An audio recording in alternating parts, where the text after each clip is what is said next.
নমস্কার, আমি ডাক্তার অনিরুদ্ধ দে, consultant homeopath. আজকে আমার ইউটিউব চ্যানেলে করোনার আবার চোখ রাঙানি, কিন্তু কোনো ভয় খাবার কারণ নেই। এটা নিয়ে আজকে আলোচনা করব। আমার চ্যানেল যদি আপনারা দেখতে থাকেন, সাবস্ক্রাইব করবেন। প্রয়োজনে 9434183198-এ আপনাদের কোনো কিছু জিজ্ঞাসা থাকলে জানবেন। এবং সবচেয়ে বড় জিনিস যে আপনাদের যদি ভালো লাগে আপনারা শেয়ারও করবেন। করোনার চোখ রাঙানি বলতে বোঝাচ্ছে যে আবার এই যে শীতকাল এসেছে, এবছরে শীতের থেকে গরম বা বর্ষাটাই যেন বেশি।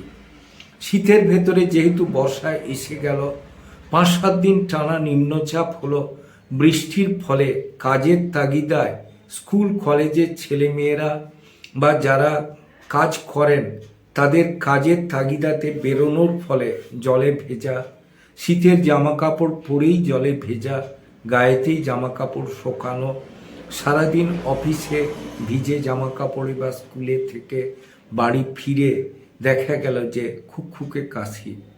যে কাশি আরম্ভ হলো, নাক দিয়ে জল পড়া, ঝট করে থামলো না, সেটা থেমে গেলেও টেম্পারেচার এলো।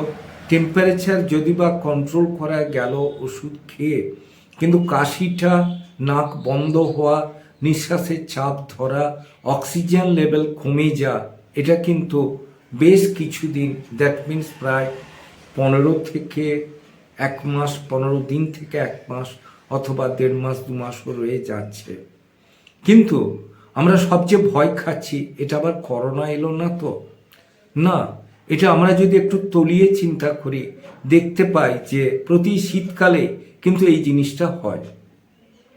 যেমন শীতেতে ধুলোবালি বেশি থাকে, ময়েশ্চারাইজার কম থাকার ফলে ধুলোবালির জন্য কোনো সময় আমরা কোথাও গেছি, বাসে অথবা মোটর বাইকে অথবা ট্রেনে জানলার পাশে বসে জানলা না নামিয়ে যদি যায়, মাথায় যদি মাফলার টুপি বা গায়ে যদি সোয়েটার না পরি, এবং যদি মাঝে খুব শখ করে আইসক্রিম বা ঠান্ডা পানীয় খায়, তাহলে কিন্তু আমরা এগুলো আগেও ভুগেছি।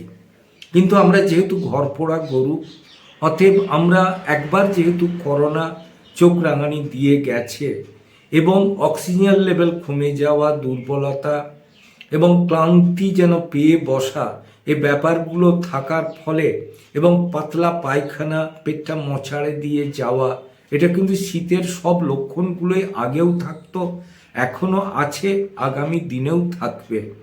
কিন্তু যেটা ছিল না, একবার করোনা হওয়ার ফলে মানুষের আতঙ্ক যেন তাকে গ্রাস করছে।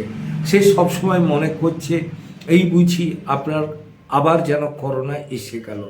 যেহেতু করোনা আসার ফলে সব কিছু বন্ধ ছিল, অর্থনৈতিক অবস্থা ভেঙে পড়েছিল, স্কুল কলেজ বন্ধ থাকার ফলে ছেলেদের এডুকেশন থমকে দাঁড়িয়েছিল, অফিস আদালতেও হয়েছিল কি ওয়ার্ক ফ্রম হোম, এবং বহু লোকের চাকরি গেছিল। অতএব এই সবগুলো থেকে যদি আমরা সচেতন না থাকি, তাহলে কিন্তু করোনা না হোক আমরা কিন্তু সর্দি কাশি ভুগতে থাকব। কারণ আমাদের লাইফগুলো এখন ডিবছরই লাইফ, নির্দিষ্ট কোনো ছন্দে চলে না। যখন যেটা প্রয়োজন হয় সেটা ব্যবহার করা হয়, যখন যা মন চায় সেটা পাওয়া যায়, এবং সহজলভ্য হওয়ার ফলে অর্থনৈতিক মান উন্নয়নের জন্য আমরা এই জিনিসগুলো হাতের কাছে পেয়ে এগুলো ব্যবহার করে এবং খাওয়া দাওয়া অনিয়ন্ত্রিতভাবে রেখে আমরা কষ্ট পেতে থাকি। কিন্তু আমরা যদি সচেতনভাবে চলি, সময়ে যদি খাওয়া দাওয়া করি, ঠান্ডা না লাগায়, সময়ে যদি স্নান করি, বিকালের দিকে ফিরে এসে যদি ঠান্ডা জল টল বেশি পরিমাণে না ঘাটি, প্রয়োজন অতিরিক্ত না ব্যবহার করা হয়, তাহলে কিন্তু আমাদের এই সমস্যাগুলো থাকে না। আমাদের যদি অল্পেতেই ঠান্ডা লাগা, হাঁচি কাশি, জ্বর সর্দি বা কিছু যদি হতে থাকে, সেক্ষেত্রে কিন্তু দেখা যাবে যে আমাদের এই সমস্যাগুলো এগিয়ে আসছে। কিন্তু আমরা সচেতনভাবে চললে এগুলো প্রতিহত করতে পারবো। করোনার চোখ রাঙানির থেকেও আমরা বেরোতে পারবো, যদিও এটা করোনা নয়। আমার চ্যানেল যদি আপনাদের ভালো লাগে অবশ্যই লাইক করুন, শেয়ার করুন, কমেন্ট করুন, সাবস্ক্রাইব করুন। প্রয়োজনে 9434183198 যোগাযোগ করুন। ভালো থাকুন, সুস্থ থাকুন।